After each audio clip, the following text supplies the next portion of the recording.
형제자매 여러분, 한 주간 동안 어떻게 지내셨습니까? 하나님의 말씀과 우리는 동행했습니다. 하나님께 영광 돌리고 나아갑니다. 하나님 아버지, 지난 한 주간 동안도 저희들 지켜주셔서 감사합니다. 오늘도 우리 하나님의 은혜에 감사하고 하나님을 높이고 경배하기를 원합니다. 우리의 모든 예배를 받아 주옵소서. 예수님의 이름으로 기도합나이다. 아멘. 찬송가 526장입니다. 526장 목마른 자들아 찬양합니다. 목마른 자들아 다 이리 오라. 이곳에 좋은 샘 흐르도다. 힘쓰고 예수미 없을지라도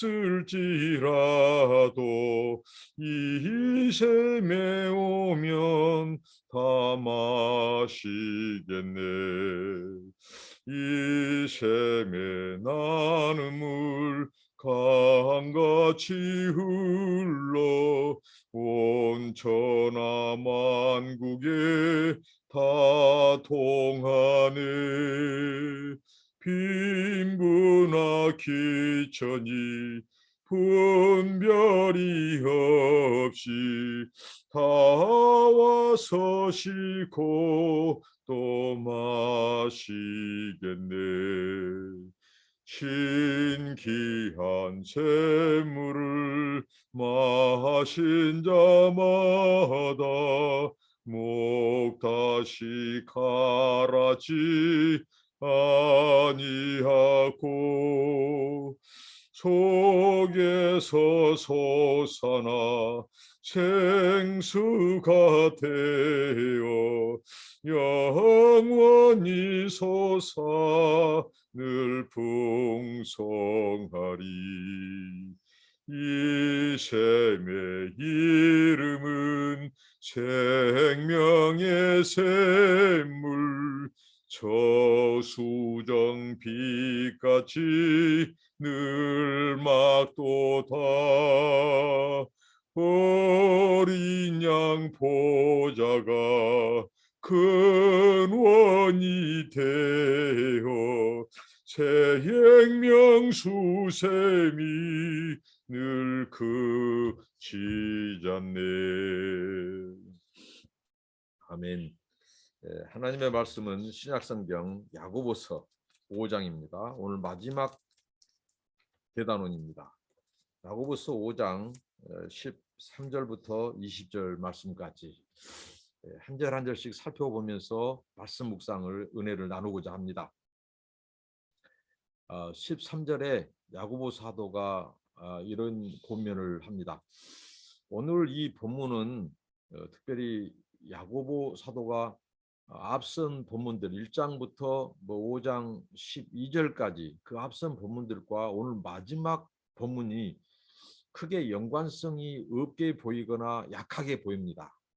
그러나 제가 묵상해 보니까 굉장히 관련이 있고요. 계속해서 야고보서의 서신은 한 가지 주제를 크게 관통하고 있다고 하는 것입니다. 믿음과 행함, 믿음의 기도, 또 믿음 순종, 이런 부분들이 일관되게 말씀하고 있다고 하는 것입니다. 오늘 본문도 마찬가지입니다. 너희 중에 고난을 당한 자가 있느냐, 이렇게 말을 하면서 오늘은 이 야고보 성도들에게 이 몇 가지 권면을 해주고 있습니다. 고난당한 자가 있느냐, 저는 기도할 것이라고 말을 합니다. 이 기도의 은총, 기도의 축복, 기도의 특권입니다. 이 야고보 사도가 이 흩어진 유대 신자들, 유대교에서 개종해서 크리스찬이 된 이 믿음의 형제자매들에게 야고보서를 통해서 권면하면서 오늘 이제 마지막 결론 부분에 치달으면서 기도를 강조하고 있습니다. 비단 야고보 사도가 오늘 마지막 부분에 기도를 강조한 것만 아닙니다. 자, 1장에서 강조했죠. 1장에서 하나님께서 이 고난, 이 시련을 주신다. 고난을 허락하신다. 환난이 너에게 있다. 또 마귀가 불시험을 해도 그것은 하나님의 허락하심 속에 있다. 그럴 때 너희들이 기여기지 말고 기쁘게 받아들여라. 그러면서 인내를 하나님이 요구하신다. 인내를 얻게 하시려고 한다. 인내를 주신 것은 뭐냐? 너희들을 온전케 하려고 한다. 너희의 부족한 점을 결핍된 것을 하나님이 더 온전하게 하시려고 그런다. 그러면서 기도해라. 어떤 기도입니까? 하나님께서 이제 고난과 시련을 주신 이유를 알았어요. 나를 온전케 하시려고 하구나. 나에게 믿음의 시련을 주시는구나. 나의 믿음의 4배를 높이시려고 하는구나. 이제 그거 알았어요. 그렇다면 하나님이 솔루션, 해결점도 가지고 있다는 것입니다. 그 고난을 풀어가는 것도 가지고 있다는 거예요. 그 지혜를 구해라는 겁니다. 그런데 지혜를 구할 때 어떤 기도를 하겠죠? 믿음의 기도를 해라고 강조했습니다. 의심하지 말라. 의심하면 마치 바다 물결처럼 요동한 자 같이 불안정하다. 그것은 주께 받을 줄로 생각하지 마라.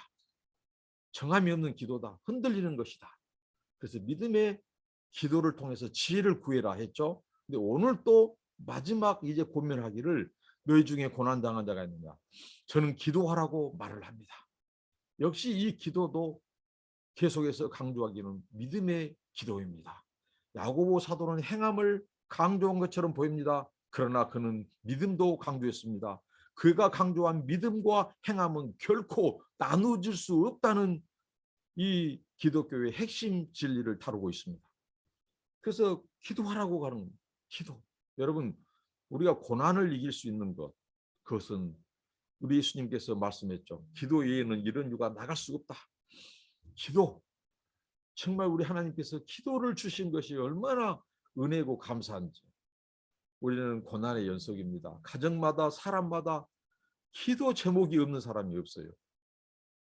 그 가정, 그 영혼의 커튼을 열고 들어가면 모두가 다 염려 근심거리가 있다고 해요.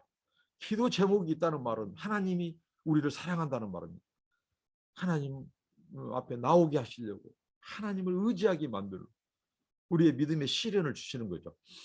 정말 우리 중에도 고난당한 자가 있습니까? 기도하라는 겁니다. 근데 꼭 고난만 당해서 기도하는 거 아닙니다. 미리미리 매일매일 기도 생활하는 것은 고난을 또 미리 대비하는 것이죠. 미리 믿음으로 단련하는 것입니다. 닥칠 환난을 미리 훈련하는 것입니다. 그래서 기도는 유익한 겁니다. 기도는 하나도 헛되지 않습니다. 기도는 반드시 응답되는 거죠. 그리고 또 즐거워하는 자가 있느냐? 저는 찬송할지니라고 말씀합니다. 여러분, 즐거워하는 때는 잘 나가는 때입니다. 즐거워할 때는 어떻게 보면 좋은 일, 기쁜 일이 있을 때입니다. 이럴 때는 우리 인생들이 육체의 성정을 가진 우리 인생들은요, 방종으로 가기가 쉽습니다. 즐거운 일, 일이 잘 풀릴 때, 뜻하지 않는 일들이 막 이루어질 때, 막 그럴 때 말이죠. 막 자녀들도 막 바로바로 합격하고 막 그런 거. 그다음에 막 좋은 막 혼사가 들어오고 막 혼사가 잘 결정되고 막 돈이 뜻하지 않게 막 생기기도 하고 막 그럴 때 이럴 때는요. 그런 이 즐거움 가운데서는요. 더 기도가 멀어질 수 있어요. 또 찬송도 멀어질 수 있어요. 어떻게 하죠? 즐기는 것으로 방탕함으로 방종으로 사치로 나갈 수 있다고요. 왜? 세상 사람들이 추구하는 것은 그러거든요. 무슨 일이 잘 풀리고 잘 되고 하면 먹고 마시고 또 즐기고 그러다가 사치하고 방종으로 가고 이렇게 갈 수 있습니다. 그럴 때 조심해야 됩니다. 그럴 때 우리 신자들이 해야 될 것을 야고보 사도는 가르쳐주고 있습니다. 찬송이라고 말합니다. 감사이라고 하는 것입니다. 감사 찬송. 여러분, 찬송은 잘 안 될 때, 안 풀릴 때 기도하고 찬송하고 또 잘 풀리고 즐거워할 때 찬송을 해야 된다는 것입니다. 우리가 찬송도 회복돼야 됩니다. 찬송을 강화해야 됩니다. 시인은 하루에 7번 찬송했다고 했습니다. 횟수도 중요합니다. 7번 한번 실천하고 하는 것 좋습니다. 그런데 그 7번은 완전한 수죠. 우리의 삶 24시간 7일 365일이 우리가 감사 하나님 앞에 찬송해야 된다. 하나님을 높이는 겁니다. 그래서 우리의 찬송은 찬양이죠. 찬양은 우리 삶 속의 모든 삶 속에서 하나님을 높이는 것이 찬양이죠. 그 찬양 속에 찬송이 포함되어 있습니다. 노래로 찬미로 하나님께 영광을 돌리고 감사하는 것이죠. 우리가 감사를 잊어서는 안 됩니다. 그리고 또 말씀합니다. 14절에 너희 중에 병든 자가 있느냐. 그러니까 우리 성도들도 질병을 만납니다. 우리 인간들이 병 없는 사람이 없죠. 나이가 들으면 병이 찾아오고 젊은 사람들도 요즘은 병이 찾아옵니다. 그래서 병든 자가 있느냐. 그럴 때 너희들이 교회의 장로들을 청해라는 겁니다. 교회의 지도자들을 요청해서 불러서 그들의 신방을 받으라는 겁니다. 그러면 그들은 주의 이름으로 기름을 바르며 위하여 기도할지니라고 말합니다. 주의 이름으로 기도할 것을 말씀합니다. 예수 이름 권세, 우리에게 죄사함을 주는 권세, 우리에게 하나님 앞에 나아가도록, 은혜의 보좌 앞에 나아가도록 그 은혜의 대로를, 시온의 대로를 열어준 그 이름, 그 권세, 천지 만물을 창조하신 그 창조의 중보자로서 역사하신 그 이름의 권세, 구원자의 권세, 창조주의 권세, 그 예수 이름으로 그들은 그 신방을 받고 연약한 자, 병든 자, 가난한 자가 도움을 요청할 때 방문해서 신방에서 기도하라는 겁니다. 예수 이름으로 기도해라는 겁니다. 기도해 주어라는 겁니다. 그런데 여기서 기름을 바르며 위하여 기도할지니라고 말씀합니다. 여기서 우리 신앙의 참다운 균형을 우리가 점검하고 넘어가야 됩니다. 여러분, 우리가 믿음이 있다고 하면서 하나님이 주신 의학, 또 뭐 대체 의학이 됐든 한방구와 양방이 됐든 하나님께서 의술, 또 이 의학을 주셨어요. 하나님의 은총입니다. 근데 이것을 무시하는 사람들이 있어요. 그것은 믿음이라고 할 수 없습니다. 온전한 믿음이 아니죠. 그것은 믿음이 아닙니다. 진짜 믿음은요, 하나님이 주신 의학, 의료 기술, 약 이런 것도 무시하지 않고 하나님의 은총에 감사하고 아플 때 병원 치료도 받는 것, 그러면서 또 기도도 아울러 하는 것, 이게 건강한 신앙이고 건강한 상식을 바탕으로 한 건전한 신앙입니다. 건전한 신앙을 바탕으로 한 건전한 상식이고 그 건전한 상식을 바탕한 건전한 믿음이기도 합니다. 오늘 보십시오. 주의 이름으로 기름을 바르며, 기름을 바르는 것은 당시에 이 환자들에게 기름을 바르며 문지르며 또 함께 기도했다는 것입니다. 이 치료도 약도 쓰면서 기도했다는 것입니다. 오늘날 이 정말 애곡된 믿음, 어떻게 보면 그것은 자기의 신념이 있죠. 하나님은 분명히 약을 쓰면서 기도하라고도 했고 기름을 바르면서 기도해라, 이렇게 주님은 분명히 말씀했어요. 이 두 가지 다 하나님의 은총이고 은혜입니다. 그런데 무시해요. 믿음이 있노라고 하면서 하나님이 또 다른 주신 영역, 의학, 의료, 약 이런 것을 무시하고 기도만 하면 장땡이다, 기도만 하면 응답한다, 그렇게 해서 이 골든타임, 뭐 5분, 10분 이 짧은 시간 안에 빨리 병원으로 환자가 발생했을 경우 병원으로 먼저 이송하면서 기도해야 돼요. 가면서도 기도하고 하나님께 지켜주라고, 생명 연장시켜주라고. 그래서 이 마의 5분, 마의 10분 이 골든타임을 놓쳐가지고 그 환자가 더 악화돼가지고 이 식물인간이 되거나 아니면 죽어버린 경우가 많이 발생합니다. 이건 지극히 어리석은 일입니다. 오늘 야고보 사도도 우리에게 기도를 강조하는데, 병든 자의 기도를 강조하는데 혼자만 끙끙대지 말고 믿음의 공동체에서 교회 지도자들을 부르고 또 함께 기도하라. 그럼 약을 바르면서 기도하라. 기름 바르면서 기도해라. 이 균형 잡힌 신앙, 하나님의 그 은총, 하나님의 이 구원의 영역, 그것은 우리의 영혼, 육체뿐만 아니라 피조 세계 전반에 하나님이 일반 은총으로 주신 의약, 약초 다 하나님의 은총, 감사함으로 사용해라는 거죠. 이 하나님의 넓은 영역, 넓은 통치, 이게 하나님의 나라고 하나님의 그 통치를 받는 것 중에 하나죠. 계속해서 15절입니다. 믿음의 기도는 병든 자를 구원하리니 주께서 저를 일으키시리라 말씀합니다. 역시 야고보 사도는 오늘 또 믿음의 기도를 강조합니다. 여러분, 기도는 매우 실제적이에요. 실천적입니다. 기도는 행하는 겁니다. 성경에서 하나님께서 너희는 쉬지 말고 기도하라, 명령행위거든요. 기도를 명령하면서까지 우리에게 기도를 하나님이 요청하고 강조하는 것이 기도입니다. 근데 이 기도를 안 해요. 그럼 이것은 온전한 믿음 실천이 아니죠. 믿음으로 행하는 것이 아니다고요. 그러니까 기도를 하는 행위는 믿음의 행위입니다.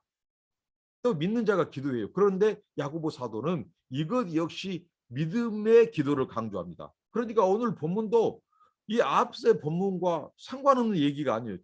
아주 지극히 상관 있는 얘기를 해요. 일관되게 야고보 사도는 우리에게 강조하고 있어요. 뭡니까? 믿음의 행함. 이 기도도 행함이다 이거죠. 근데 그 행함의 기도가 어디에 근거해야 되느냐? 믿음에 기초하고 믿음에 근거해야 된다. 이것을 강조합니다. 야고보서는 행함만 강조하는 사도가 아닙니다. 그런 믿음도 강조하고 행함도 이 두 개가 한 덩어리라는 거죠. 이걸 강조하고 있습니다. 계속 믿음의 기도는 병든 자를 구원한다. 여기서 구원한다는 것은 치유를 말하죠. 그 뒤에가 연관되어 나옵니다. 저를 일으키시리라. 저를 병상에서 일으키시리라. 하나님께서 그 육체의 질병을 치료하시리라 그럽니다. 믿음의 기도를 강조합니다. 그리고 여기에서 우리가 잠깐 짚고 넘어갈 것이 있습니다. 이 믿음, 이 질병과 관련해서 사람들이 이 신앙 요법, 마치 신앙을 이 만능 요법으로 푸는 자들이 있어요. 그러니까 모든 질병은 다 우리가 이 신앙으로서 다 고칠 수 있다. 물론 이 말은 틀리지 않습니다. 하나님께서는 기도해라고 했고 믿음의 기도는 병든 자를 고친다고 했어요. 그런데 이거 주의할 것이 있습니다. 모든 질병에 대해서 과연 우리가 믿음의 기도를 한다고 해서 다 그게 하나님께서 다 치료하시느냐? 그렇지 않은 부분도 있다는 겁니다. 그것을 우리가 모든 마치 신앙을 요법처럼 마술 방망이처럼 그러니까 그 기본에 모든 기도가 됐든 우리가 행함이 됐든 모든 것은 믿음을 기반으로 하지만 우리 질병과 관련해서 우리가 모든 질병에 대해서 기도하기만 하면 다 낫는다라고 하는 것은 두 가지 부분에서 우리에게 위험성이 있어요. 하나는 하나님의 주권에서 하나님께서 질병을 통해서 우리를 다스리는 영역, 질병을 통해서 하나님께서 사람을 연단하고 또 질병을 통해서 하나님께서 믿음의 시련을 주시고 그런 하나님의 그 주권적인 거, 그러죠? 이런 거. 그 다음에 또 무엇입니까? 이걸 통해서 이제 우리가 신앙요법으로 모든 질병을 다 우리가 믿음이라고 하는 것으로 다 고칠 수 있다. 다 고쳐진다 하는 것은 사람들에게 또 절망과 낙담을 준다는 거죠. 네가 고민을 했지 않냐. 믿음으로 기도하면 다 모든 질병 다 고침받는다고. 근데 그렇지 않다는 거죠. 그러면 얼마나 절망하고 낙담하겠습니까? 자, 믿음의 기도가 필요합니다. 그러나 그 뒤에 보시면 때로는 이 우리의 질병이 하나님께서 다 즉각적으로 응답해서 고쳐주지 않는 경우도 있음을 알 수 있습니다. 주께서 저를 일으키시리라. 혹시 죄를 범하였을지라도 사하심을 얻으리라. 여기에서 이제 야고보 사도가 믿음의 기도, 병든 자 그 치유를 말하면서 이 죄사함의 문제를 얘기합니다. 그러니까 우리가 모든 질병이 너의 죄 때문이다. 이렇게 말해서는 안 된다는 겁니다. 근데 근본적으로 우리 인생들에게 질병이 생기고 죽음이 생긴 것은 우리 인간의 죄로 인하여 우리 첫 조상 아담의 불순종으로 인하여 불신앙으로 인하여 야기된 것만은 확실합니다. 그런데 오늘 우리들이 신앙생활하면서 신자들도 불신자들도 다 질병에 걸리기도 합니다.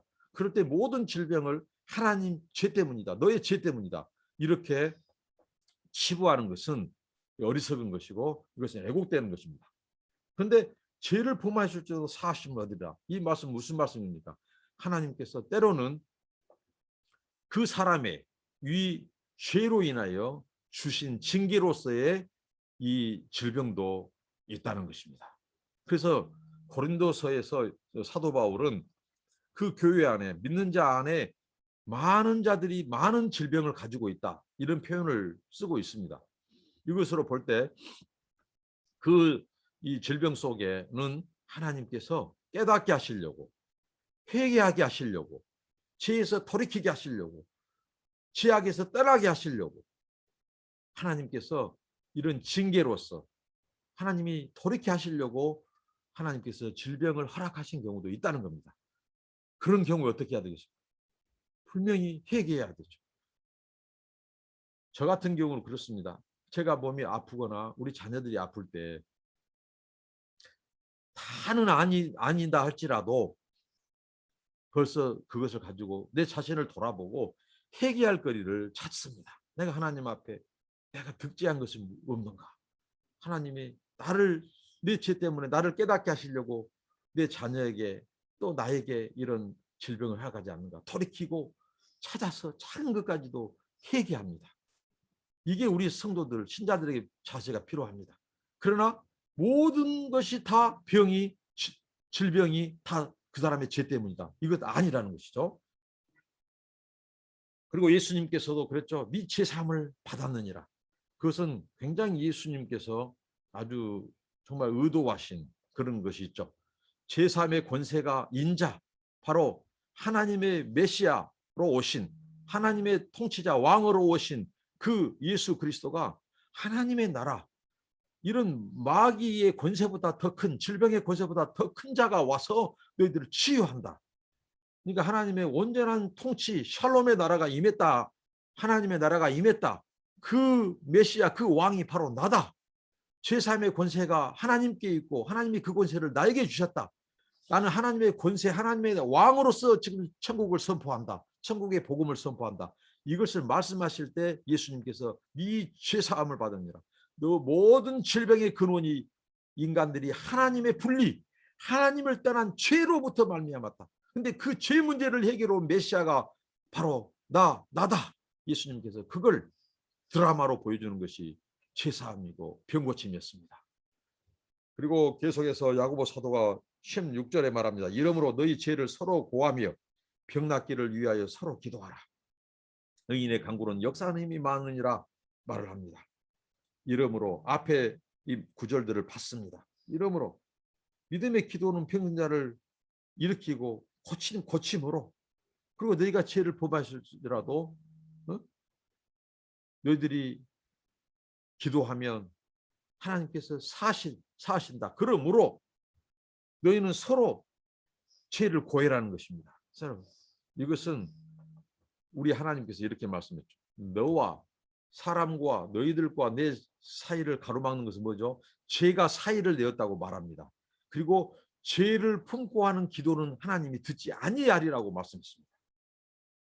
이 말씀에 근거하고 있습니다.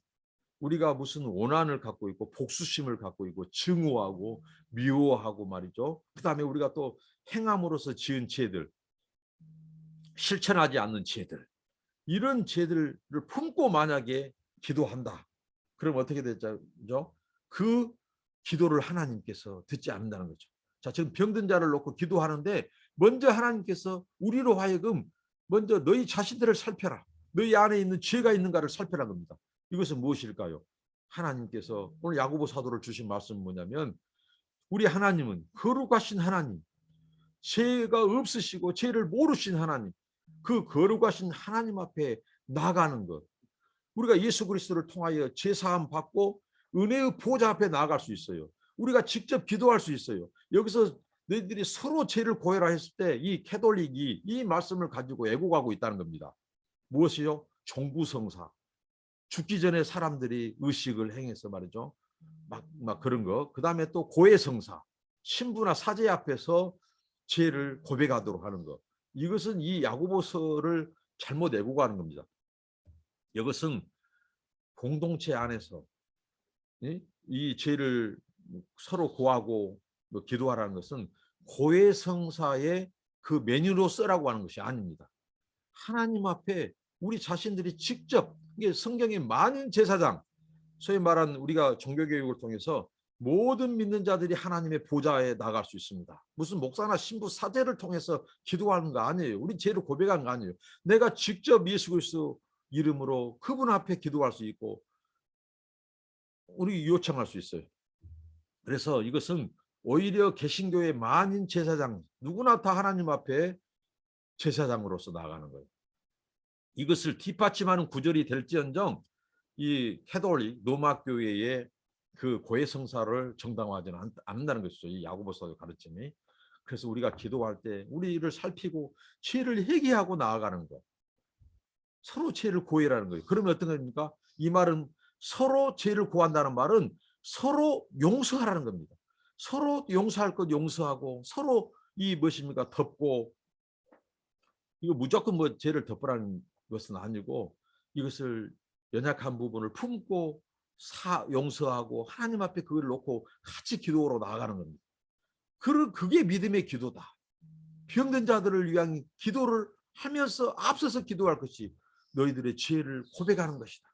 서로 고백하는 뭐요? 서로 그 약점을 덮고 용납하고 용서하고 사랑하는 것. 이 공동체, 이 기도 속에 주님이 무엇을 약속하셨습니까? 이어서 나옵니다. 이러므로 너희 죄를 서로 고하며 병낫기를 위하여 서로 기도하라. 그러면 너희의 기도가 어떤 기도냐? 의인의 간구가 된다는 것입니다. 여기서 야고보 사도가 의인을 정확히 규명하고 있습니다. 무엇입니까? 죄를 고백하고 용서받은 죄인, 예수 이름으로 기도하는데 그 예수님께 예수 이름으로 하나님 앞에 죄를 고하는 거예요. 회개하는 겁니다. 죄를 회개하고 용서받은 죄인이 의인이라는 것입니다. 이 의인의 강구는 어떤 권세가 있느냐? 그 다음입니다. 역사하는 힘이 많다고 합니다. 역사하는 힘이 많다. 의인의 강구를 통하여 하나님이 역사하시고 응답하신다는 거예요. 의인의 강구에 응답하신 하나님. 죄인들이 기도하는 거 아닙니다. 기도는 의인들에게 주는 권세요 특권입니다. 하나님의 자녀됨의 특권이요 권세입니다. 근데 이 의인의 강구는 철저히 믿음에 기초하고 있고 죄를 회개하는 것에 기초하고 있습니다. 죄사함 받는 것을 기초하고 있습니다. 그럴 때 우리는 의인으로서 하나님이 우리의 기도를 들으신다는 겁니다. 그 기도야말로 역사하는 힘이 많습니다. 그래서 야고보 사도가 오늘 한 사람을 우리에게 소개하고 있습니다. 어떤 사람입니까? 17절입니다. 엘리야를 소개하고 있습니다. 근데 이 엘리야가 누구냐? 우리와 성정이 같다고 하는 겁니다. 우리와 똑같은 사람이라는 것입니다. 엘리야라고 해서 무슨 뭐 다른 것을 먹고 다른 것을 배설하고 뭐 특별한 뭐 그 아니라는 것이. 엘리야도 우리와 성정이 같다는 말은요. 배고플 때 배고프고 눈물 날 때 눈물을 흘리고 고독할 때 고독하고 고난할 때 고난 겪고 또 괴로워할 때 괴로워하고 고통이 있을 때 고통이 있는 사람이라는 겁니다. 사람. 그러니까 엘리야도 우리와 똑같은 성정이 있다고 이 엘리야의 예를 들었을 때 이 야고보의 첫 수신자 당시 1세기, 2세기 이 초기 성도들에게 얼마나 위로가 되었을까요? 와, 우리가 아는 그 믿음의 사람, 그 정말 엘리야 대선지자, 그도 우리와 똑같이 괴로워했을 때 괴로워했다니, 그도 아팠다니, 그도 똑같이 염려 근심이 있었고 불안했다니, 이 굉장한 이 위로가 되는, 위로의 메시지가 되는 겁니다. 별천지 사람이 아니었다는 거죠. 그 사람도 무슨 특별한 뭐 초자연적인 능력이 있어서 뭐 그런 능력을 행사한 것이 아니었다는 겁니다. 그도 우리와 똑같은 연약한 자, 아픈 자, 고난을 겪은 자였다 이거죠. 고달프기도 했다는 거죠. 그런데 그 엘리야도 기도했다는 겁니다. 이어서 나옵니다. 우리와 성정이 같은 사람이도 저가 피 오지 않기를 간절히 기도한 즉 3년 6개월 동안 땅에 비가 아니 오고 다시 기도한 즉 하늘이 비를 주고 땅이 열매를 내었느니라. 17절 18절에 이렇게 말합니다. 자, 무슨 말씀일까요? 엘리야가 초자연적인 능력이 그가 있어서 이런 자연현상까지도 통제할 수 있을 정도의 그 기적을 베푼 것이 아니었다고 하는 사실입니다. 엘리야도 기도를 통해서 하나님께서 엘리야의 기도를 통해서 초자연적인 기적과 능력을 베풀었다고 하는 것입니다. 어떤 기도요? 믿음의 기도. 어떤 기도요? 의인의 기도. 엘리야도 똑같은 죄인이라는 것입니다. 그도 하나님 앞에 회개하고 제사함 받는 죄인, 회개하여 제사함 받는 죄인, 그래서 의인이 된 그 엘리야도 우리와 똑같은 사람, 똑같은 연약함, 죄, 고독, 고통, 그 고난을 겪은 괴로움이 있는 사람이었지만 그도 하나님 앞에 믿음으로 기도했다는 겁니다.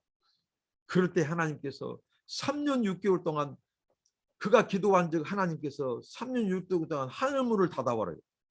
또 그가 다시 기도한 즉 하늘문을 열고 비를 주시고 또 열매를 맺게 하셨다. 땅이 소산을 맺게 하셨다. 이 초자연적인 현상, 하늘을 열고 하늘을 닫기도 했던 선지자 엘리야. 그 엘리야의 그 초자연적인 능력에서 나온 것이 아니다. 그가 한 기도를 통해서 하나님은 그 놀라운 자연현상도 하나님이 지배하고 통제하게 하셨다. 얼마나 우리에게 소망과 위로가 되는, 그러면서 우리의 기도가 얼마나 큰 역사를 가져올 수 있는 것인지. 그러니까 너희 중에 고난당한 자가 있느냐, 기도해라. 야고보 사도가 고민하고 있습니다. 그때 1세기나 오늘 21세기를 살고 있는 우리들이나 우리의 상황은 똑같습니다. 정도의 차이일 뿐입니다. 우리가 겪는 고난은, 우리가 시대적인 고난, 물론 우리가 1세기 성도들보다 더 나을 수가 있습니다. 풍족할 수가 있습니다.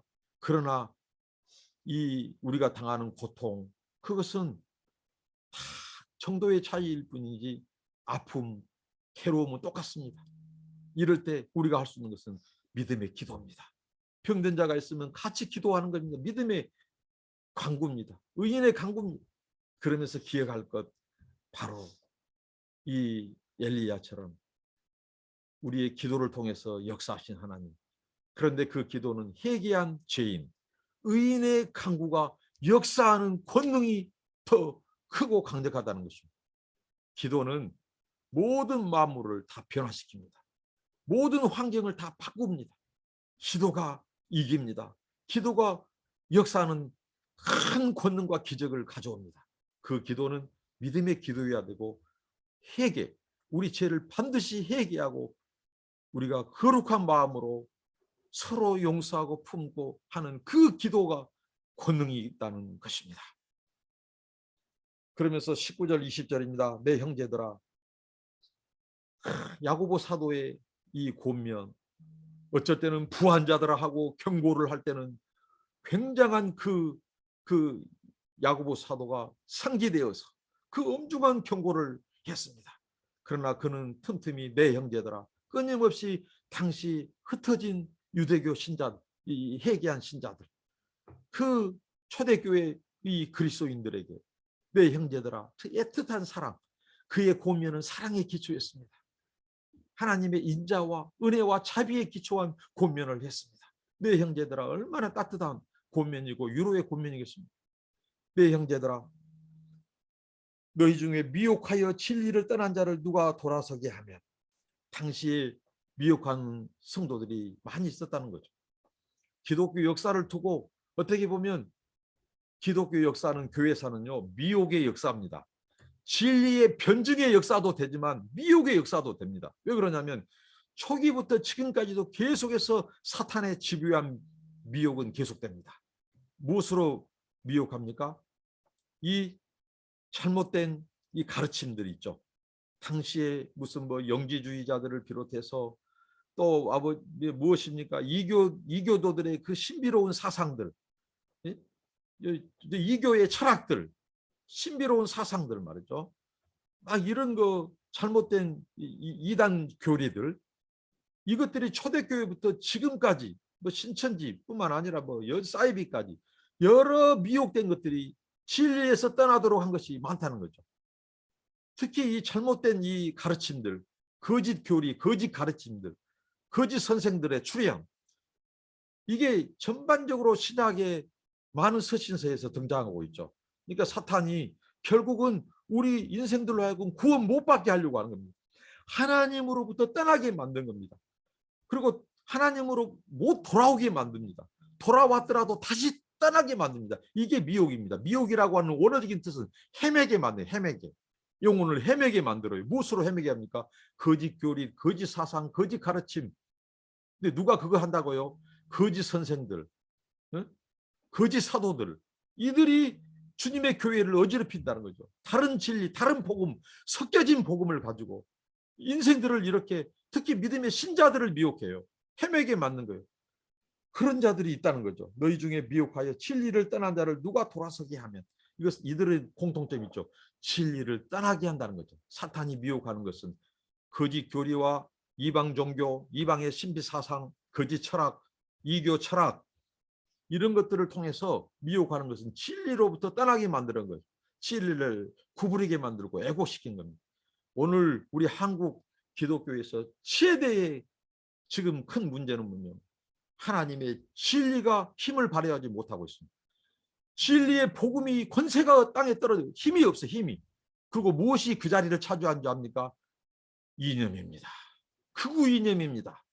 우리나라에는 지금 극우 이념과 상식을 추구한 신앙인, 상식을 추구한 국민만 있을 뿐입니다. 정말 안타깝습니다. 그리스도의 복음이, 근데 안타까운 것은요, 우리 기독교의 교단장들, 그 대표 순회들의 모임, 그게 한 가지 것으로 지금 붙잡혀 있어요. 그 이념에 말이죠. 오해하시기 마시기 바랍니다. 이 차별 문제, 동성애 문제, 이슬람 문제, 여러분 그 깊숙이 본질적으로 추구해봐요. 복음이 아닙니다. 진리가 아닙니다. 다 이념에 치우쳤습니다. 이념에 붙잡혔습니다. 그것 가지고요, 차별 정도가 아니라, 기독교는 차별을 해서는 안 됩니다. 차별 정도가 아니라 혐오하고 증오하고 있다는 겁니다.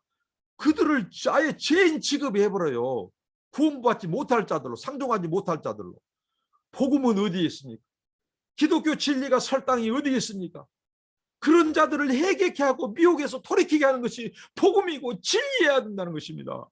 그런데 왜 그리스도의 복음이 그 한낱 이념, 죽은 이념, 공산주의 이념 맛도 못한다니. 예? 이미 100년도 못해서 이미 다 박제가 돼버린, 그 죽어버린 그 공산주의, 그것을 유물을 끄집어내와서 그 공산주의를 오히려 살려주고 반공주의, 이것이 우상이 되었어요. 절대 우상이 됐어요. 이거 하나를 가지고 좌파, 우파, 편가르기 하고 기독교를 교회 안에까지 형제들까지 다 쪼개놓고 국민들을 이간질하고 편가르기 하고. 누가 그렇게 합니까? 극우 이념, 그 기초한 반공주의 우상 때문에 그렇습니다. 이게 복음입니까? 이것은 신념이고 이데올로기입니다. 이데올로기는 당파성입니다. 편을 가르는 겁니다. 복음은 하나 되게 하는 거예요. 응? 이 복음이 권세가 없어요. 다 이 차별금지법 하나 목숨 걸고 통성이 하나 가지고 이슬람까지 다 증오하고 구원 못 받을 자들로 만들어요. 복음이 그들에게 필요하는데 말입니다. 복음이 이 시대에 필요하는데 말입니다. 모든 책임은 그러면서 다 그 소위 말한 좌파 이데올로기라고 하면서 다 사람 프레임 씌워가지고 그것 때문에 기독교를 공격하고 있다고 말이죠. 방역도 마찬가지. 이건 복음이 아닙니다. 성경이 아닙니다. 회개해야 합니다. 이것은 미혹된 것입니다. 진리에서 떠난 것입니다. 이거 회개해야 됩니다. 한국교회에 회개할지어다. 정말 한국교회 교단장들이여, 신학 교수들이여, 극우 이념에 빠진 당신들 때문에 한국교회가 죽어가고 있습니다. 이념에 붙들리고 있습니다. 당신들이 말한 복음은 신념이요, 종교적 신념이요.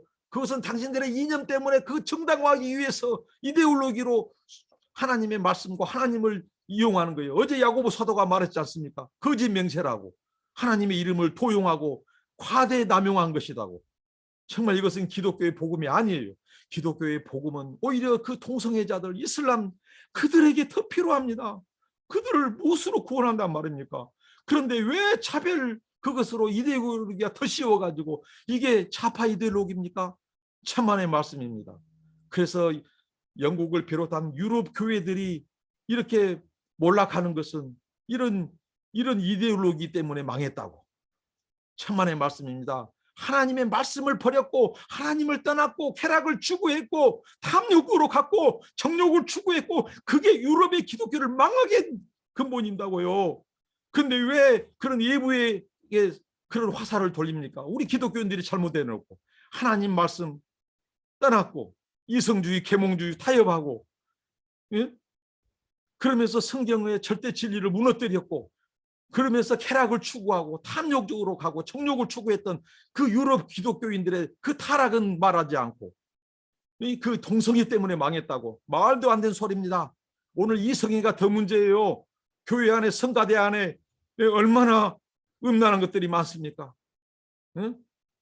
교회 전도사가 그 몇 명의 그 자매들, 연약한 자매들을 유린해놓고 성적으로 범죄해놓고도 그것을 말이죠, 회개하지 않고 돌이키지 않고 법정에서 변명이나 하고 있고, 이게 한국 기독교 현주소입니다. 근데 이들이 동성애는 반대예요. 저도 동성애 반대합니다. 여러분들보다 더 반대예요. 그러나 저는 그들을 진짜 복음으로, 사랑으로 전도하고 품고 연약한 자들을 진리로 돌이키게 한다. 그게 복음이요. 그게 예수 사랑이요. 한국 기독교 참 잘못됐어요. 이념으로 추구하고 있어요. 회개하시기를 바랍니다. 회개하시기를 바랍니다. 그것은 복음이 아닙니다. 진리가 아닙니다. 기독교가 아닙니다. 그런데 교단장들 얼마나 많은 자들이 여기에 목숨 걸고, 복음은 어디 갔습니까? 한국에서 복음은 어디, 복음에 설당이 없습니다. 설당이 없습니다. 정말 눈물 납니다. 가슴이 찢어집니다. 야고보 사도는 너희가 알 것은 죄인을 미혹한 길에서 돌아서게 하는 자가 그 영혼을 사망에서 구원하며 허다한 죄를 덤틀 것이니라. 야고보 사도는 이런 마음으로 야고보 성도들을 고면했다고요. 초기 성도들을 고면했다고요. 이 마음이, 그 마음이 오직 있겠습니까? 돌이키기를 원하는 마음, 회개하기를 원하는 마음, 진리로 다시 돌아오기를 원하는 마음으로 믿음과 행함을 강조했습니다. 이게 야고보 서신 이렇게 결론을 맺어주고 있습니다. 야고보 서신에는 무슨 화려한, 무슨 형식을 갖춘 그 편지를 마지막 결론을 내린 것은 하나도 없습니다. 그러나 야고보 사도처럼 이 귀한 마음 얼마나 느껴지지 않습니까? 미혹한 자들을, 진리에서 떠나서 미혹을 당해 떠나버린 자들, 또 믿는다고 하면서 행하지 않는 자들, 헛된 경건에 빠진 자들, 불경건한 자들, 그들이 다시 진리로 돌아오기를, 그럴 때 너희들이 받아줘라는 겁니다. 사랑으로 받아줘라는 겁니다. 그 영혼을 사망에서 구원하며 허다한 죄를 덮을 것입니다. 주님의 사랑 계명 앞에, 하나님의 사랑 계명 앞에, 형제 사랑, 이웃 사랑 계명 앞에 야고보 사도가 그 사랑의 결론을 내려놓습니다. 사랑하는 형제자매 여러분, 우리가 미혹된 자들, 그리고 그 동성애에 빠진 자들, 또 이슬람 교도들, 그들도 구원받아야 될 자들입니다. 그들에게 복음이 더 필요합니다. 하나님의 은혜와 사랑과 자비가 더 필요합니다. 그들이 진리로 돌아오도록, 미혹된 길에서 돌아오도록, 그들을 우리가 혐오하거나 증오하거나 차별해서는 안 됩니다. 차별금지 반대한다고 더 지독한 증오와 미움을 해서 안 됩니다. 그건 복음이 아닙니다. 그것은 이데올로기입니다. 그것은 더 무서운 거짓의 영, 그것은 바로 사이비의 영입니다. 거짓 영이고 거짓 이데올로기입니다. 그것은 자기들의 신념이고 종교적인 신념입니다. 오늘 야고보 사도가 말한 것처럼 그런 미혹된, 그래서 곁길 간 자들, 하나님 진리에서 떠난 자들, 아직도 하나님 모르는 자들, 주님의 그 사랑을 모르는 자들, 그들에게 진리로 권면하고 또 그들을 위해서 기도하고, 그들이 돌아올 때 덮고 사랑으로 덮고 우리가 용납하고, 이게 진정한 사랑의 공동체. 이걸 위해서 우리에게 주님이 믿음을 주셨습니다. 복음을 주셨습니다. 진리를 주셨습니다. 이게 합당한 삶이고 복음에 합당한 삶입니다. 이런 은혜가 우리 모두에게 있기를 기도합니다. 기도하겠습니다. 하나님 감사합니다. 하나님 아버지, 정말 이 야고보 사도를 통해서 주신 말씀 감사합니다. 영광 받아 주시옵소서. 이 말씀 우리가 믿음으로 기도하고 믿음으로 행하고 믿음으로 사랑하고 믿음으로 실천하고 믿음으로 진리를 떠난 자들을 다시 권면하고 돌아올 때 받아들이고 품고 용납하고 용서할 수 있도록 주님의 사랑만 남게 하여 주시고 주여 영광 받아 주시옵소서. 예수님의 이름으로 기도합니다. 아멘. 지난 한 주간 동안 10일 정도 야고보 서신을 통해서 은혜 많이 받았습니다. 제가 우스갯소리로 제 아내에게 그랬네요. 얼마나 은혜가 컸는지 내가 천국에 전화해서 야고보 사도에게 감사 전화해야겠다. 그리고 고맙다고 해야겠다. 정말 이런 마음이 있었습니다. 오늘 정말 야고보서 하나님이 큰 은혜를 주신 말씀입니다. 하나님께 영광 돌립니다. 네, 감사합니다.